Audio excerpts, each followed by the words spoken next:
Manu. Okay. Over the weekend, the former president criticized you rather harshly. Also, the NRSC gave President Trump an award for freedom. Your reaction to both of those developments? Well, what I'm concentrating on is the future. And what we are confronted with here is a totally left-wing administration with a slight majority in the House, a 50-50 Senate, trying to transform America into something no one voted for last year.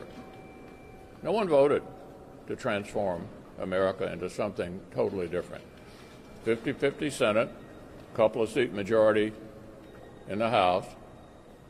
They want to try to fundamentally change America into something it's never been.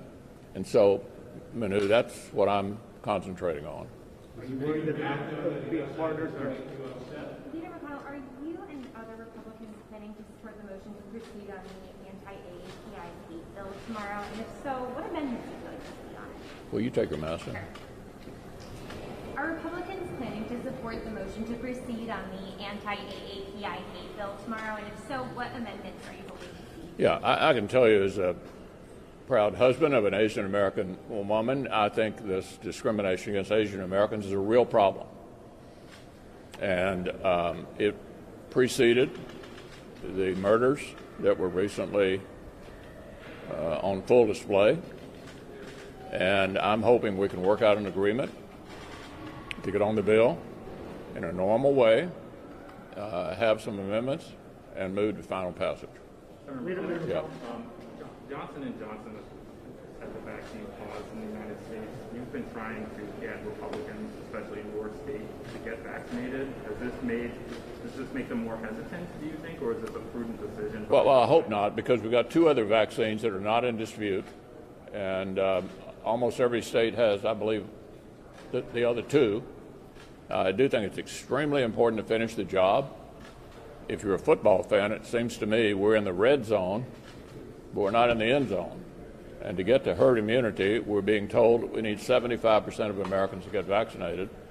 So putting Johnson & Johnson aside for the moment until they decide the way forward on that, at least there are two other alternatives, and I would encourage everybody to get vaccinated. Senator McConnell, do you have any reaction to the Senate parliamentarians' ruling last week on allowing Democrats to revise the budget resolution to do multiple reconciliation vehicles? What's the limit to this going forward? Well, first of all, I have a lot of confidence in the parliamentarian. I think she's an credible umpire, trying to call the balls and strikes, if you will. Exactly what this ruling ultimately means will be determined by the form any subsequent efforts through reconciliation might take.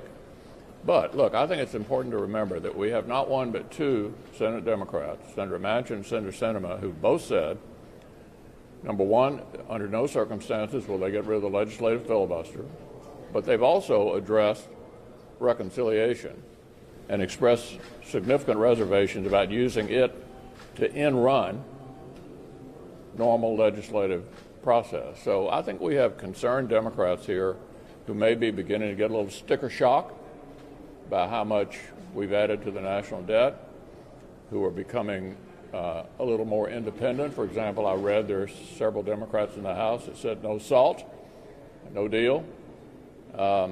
Just lining everybody up and getting all 50 in one place when you're not talking about COVID relief may be a challenge for them. Thank you.